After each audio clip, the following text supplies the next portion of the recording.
it's me, Reno Hortson, and you're watching RHN Special Reports Influential Interviews. And while you're watching, you could play Spot That Stuffy. Here's how it works.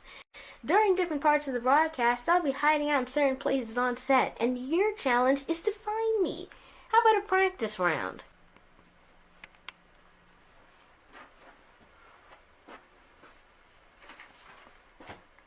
If you said in the tissue box, you'd be right. So keep playing Spot That Stuffy, and we'll see if you looked in the correct spots soon. But now let's get to the show.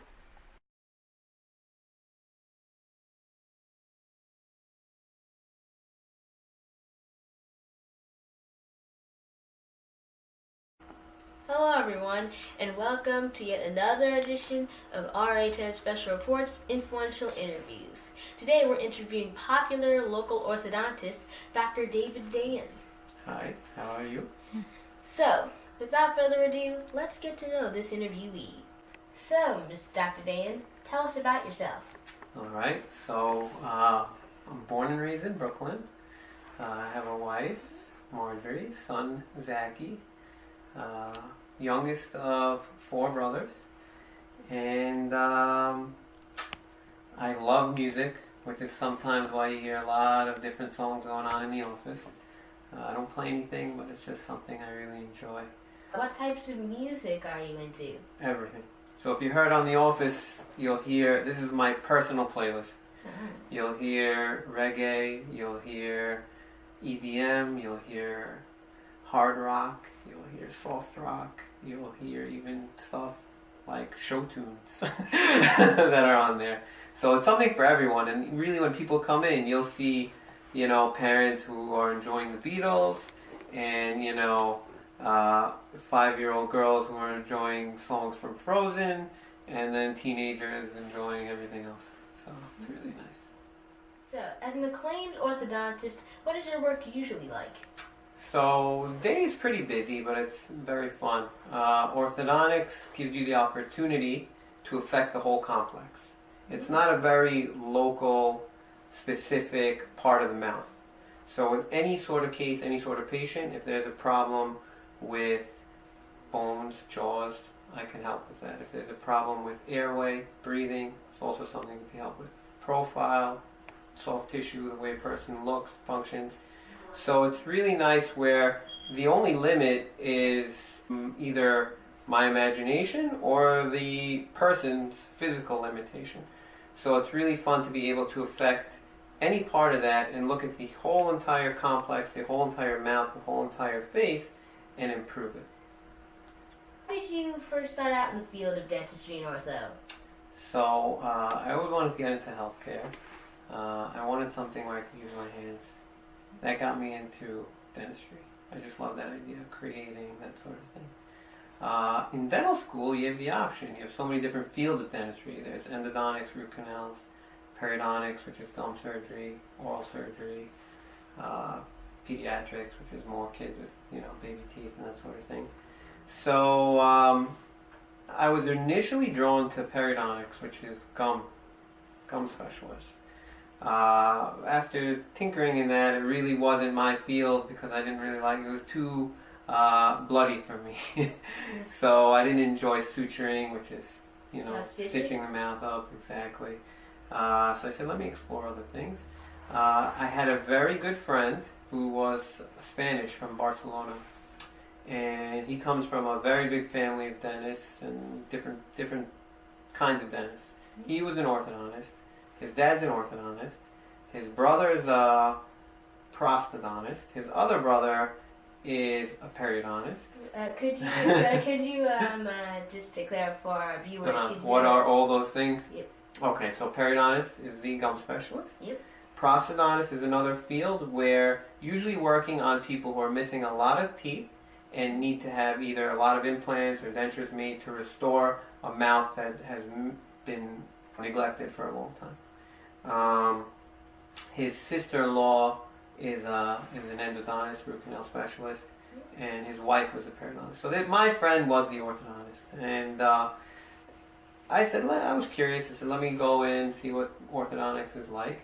And he was very friendly with me. He said, anytime you want to come into the clinic, see what's going on, no problem. You don't need to call, you don't need to ask, just show up. So I did. He would see his patients, and, I would introduce myself, and they would say, are you orthodontist too? And I would say, no, I'm not. But he would cut me off. He would say, you will be. He'd cut me off like that. He'd tell the patients like that. So he was a very big part of influencing me to go into orthodontics. After a while, I applied into the field. Thank God I got accepted. We're still in contact today. He practices down in Virginia, and we're very close friends. I ended up visiting Barcelona for his wedding. It was a beautiful wedding and a very nice time. So that's how I got into ortho specifically. Do you have an effect on the lives of patients and staff alike? And what impact do you think you have on the community? Well, with patients, it's very, very fulfilling for me to see patients that are coming from the same schools, meeting each other in the office, saying hi, going over things. People who work in the same office also meeting each other in schools. Those sorts of things are very fulfilling for me to see people bring their personal life into the office. As far as with staff, I think that the staff really, really goes above and beyond with every single patient that they treat. They look at orthodontics more than just a job. They look at it as a field, as a specialty, as a craft. We're always discussing why we're doing things, okay? Not just robotically on people. We go after hours, after work, reviewing things, literature. It lets all the staff and all the team know the implications of all the stuff that we're doing in the office and how we can be more efficient and have better results. As far as the community, I believe that a smile is more than just something that's for pictures. You can kind of compare the difference, I think, with eyes. Some people might think a certain eye color is better than another eye color, but that doesn't determine what sees better. A good-looking smile actually functions better than a smile that doesn't look so great. So you have that aesthetic aspect, it looks nice, but it's also mechanical. Taking kids and adults in the community, giving them the best smile that they can have will give them basically the best prognosis of a healthy, full functioning complex for their entire life. And then there's that psychosocial aspect, because a lot of people might feel that if they don't have a nice smile, it might be holding them back from whatever their dreams are or aspirations are. So a lot of kids have all these sorts of goals in life, whether they want to, be an accountant, a lawyer, whatever. And I believe that if they have a smile they're proud of, nothing can hold them back from going and chasing those dreams. Advancements that have helped your business? In other words, how have things changed over the years? Great thing about orthodontics is it's a field with a lot of history. Things have changed over the century based in different orthodontic philosophies. Lately, a lot of the stuff that's been happening is involved with computers, but if I would pick one thing throughout the entire history of orthodontics that revolutionized the way the field is practiced, I would say it's the nickel titanium wires that we use. They were first developed by the Naval Ordnance Laboratory, and it's being used very widely by NASA. It's a shaped memory wire, meaning that when you deform the wire, it springs back. NASA uses it for their satellites, when the satellites need to spring into a certain position. We use it to move teeth. So if somebody presents into our office with teeth all over the place, we need something that we can use that's flexible, that can be adapted to any sort of malocclusion, which means bad bite, but at the same time wants to return to a nice natural form of a nice natural bite. And that is the go-to wire for any orthodontist in the 21st or the late 20th century. Prior to the invention of nickel titanium, the only way we can get flexible wires was to use braided wires. So for example, instead of a stainless steel wire that was singular, you would have many thin stainless steel wires wrapped around each other. Like metal ropes? Exactly. That would give you flexibility, but it would not give you the shape memory. Meaning if you would deform the wire would not want to return back to its previous shape. So that would be the one thing I would say. That's akin to the invention of the internet. You know, everything after that, we've had huge things, iPhones and smartphones, but without the internet, we wouldn't have any of that. With orthodontics, now you've got a lot of things going on with 3D printing, huge advances in bracketing technology. You can even have brackets behind your teeth. You could have clear brackets. You've had clear aligner therapy like Invisalign, trays like that. So all that stuff is great and really moving things forward. We have beautiful new x-ray equipment that can see things in 3 dimensions, so for certain cases that need it. So there's a lot of great stuff going on. So, Dr. Dayan, right here we have a nickel titanium wire, which is one of the more recent types of wire used for braces. Exactly. This is a 18 night tie. So wires also have shapes to them. This wire is round, like a cylinder, if you look at it real close. This wire is something that you would use maybe a couple months into treatment. So you still want something flexible because the teeth aren't exactly where you want them to be. But it's a little bit stiffer than the beginning wires because the teeth have already moved somewhere where you want them to be.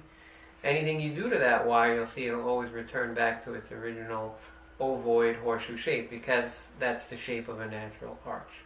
Okay? The next wire in the sequence, which is actually what Neillan has, is a wire that's 1725 nickel titanium. It's the same material of wire but actually a rectangular shape. The braces themselves have slots in them, and we tie the wire to the slot of the brace, and the slot is rectangular.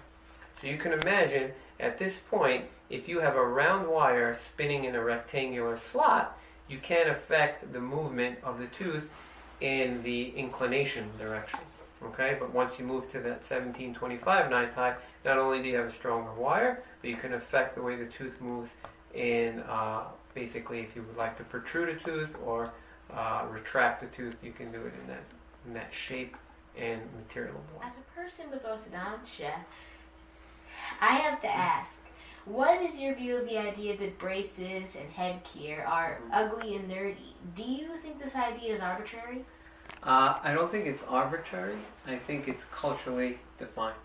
So I've been to places and I've worked in places where people don't want me to take their braces off. They love their braces so much.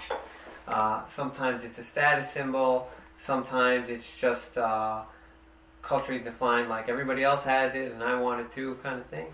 So depending on where you live and what your kind of community is, that depends what the perceived notion of braces are.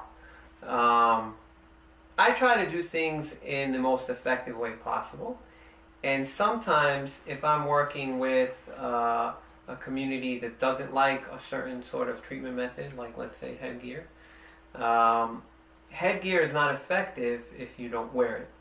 So if you're prescribing headgear to someone and they're not wearing it, maybe because they perceive that it's nerdy or whatever it is, you have to try methods that will be worn and patients will be compliant with. So we have other ways we can do things which don't show as much. We have, for example, headgear is usually done for very large overjets, overvised people with buck teeth. And we have things that we can do within the mouth that people won't be able to see that can accomplish those sorts of movements. But that's where I think all that sort of stuff is spinning. Sometimes you might need things that might be noticeable in the public, and I would tell someone, just wear it when you're not in the public eye. You don't have to wear it around town, okay? But make sure that you're wearing it religiously and you're getting the results you need. So my philosophy is more towards let's get something that's effective. Let's get something that if the effectiveness of it is going to be negatively impacted by the patient not wearing it, let's do something that can be discreet and the patient would be compliant with and yield much better results. But as far as people who are about to get braces, there's always these things that I guess there's things that people tell each other and maybe kids tell each other, but like anything new in life, it's an adjustment. Even my wife just started treatment and, she's going through are the things that everybody else goes through. So just like a new job or a new school or moving to a new place, you're going to have to adjust for a little bit. But after a while, it's going to be part of the lifestyle. It's going to be something that is almost natural to the patient. You know, they feel like the treatment is just part of them. So I like to help them through those initial stages, stay very closely in touch with them while they get through those little hoops. And then after a while, kind of see how they're adjusting, and usually it's always going very well. As far as achievements, as you get older, the achievements, what you consider achievements, changes throughout the years. At this point in my life, I think it's an achievement just to be able to have a practice in my community where I grew up, affect the people of my neighborhood, and still have time to see my son and my family. That's personally, I guess. Professionally, I do have a master's in orthodontics as well as a certificate in the specialty. So it's actually 2 degrees in orthodontics, which not many people have. I did a lot of research on 3D printing and its relationship to orthodontics, so I was keeping an eye out to the kind of current technology and future technology and how we can incorporate it into the field. And just doing good work. That's seeing an improvement, starting from somewhere and going to the end of the case and seeing that dramatic improvement in each patient. And I think the daily achievement that you can strive for. Okay, The whole overarching scheme of whether it's nerdy or not or anything like that, that all depends on where you live. Finally, what do you have to say to people who either don't have orthodontia or who are about to get braces? Mm-hmm. Also, are there any achievements you'd like to mention? Okay, so if you don't have orthodontia and you're thinking about it, you should always realize that the field is always advancing. There's always an improvement that can be done. Nobody's hopeless. And that's something I try to tell a lot of patients and a lot of families. There's no case where I would say, get out of here, there's nothing we can do for you, okay? The older you get, the more limited you are, but even at that point, there's been a very famous orthodontist who he used to be the editor of the journal that we read. He passed away very suddenly. His name was Vince Kokich. And I went to a lecture of his once, and he spoke about realistic versus idealistic treatment. So when you have an adolescent, you strive for the ideal, you have all the teeth, you have everything you can do to that ideal textbook result. But when you have an adult, you have to have a realistic goal. And usually that realistic goal is a vast improvement from the way that they present. So if there's any hesitations or anything like that, just always know that there's things that we can do to improve no matter what your situation is. As far as people who are about to get braces, there's always these things that, I guess there's things that people tell each other and maybe kids tell each other, but like anything new in life, it's an adjustment. Even my wife just started treatment and, she's going through the things that everybody else goes through. So, just like a new job or a new school or moving to a new place, you're going to have to adjust for a little bit. But after a while, it's going to be part of the lifestyle. It's going to be something that is almost natural to the patient. They feel like the treatment is just part of them. So I like to help them through those initial stages, stay very closely in touch with them while they get through those little hoops. And then after a while, kind of see how they're adjusting, and usually it's always going very well. As far as achievements, as you get older, the achievements, what you consider achievements, changes throughout the years. At this point in my life, I think it's an achievement just to be able to have a practice in my community where I grew up, affect the people of my neighborhood, and still have time to see my son and my family. I do have a master's in orthodontics as well as a certificate in the specialty. So it's actually 2 degrees in orthodontics, which not many people have. I did a lot of research on 3D printing and its relationship to orthodontics, so I was keeping an eye out to the kind of current technology and future technology and how we can incorporate it into the field. And just doing good. Thank you for sharing this little known side of a profession with us, Dr. Dayan, and thank you for appearing on the special report. My pleasure. Thank you, Neillan. You're a great interviewer, and hopefully we can do it again sometime. Thank you. And for all of you at home, thank you for tuning in. My name is Neillan Baptiste, and we'll see you next time on RHN Special Reports Influential Interviews. Have a good one, and keep on smiling.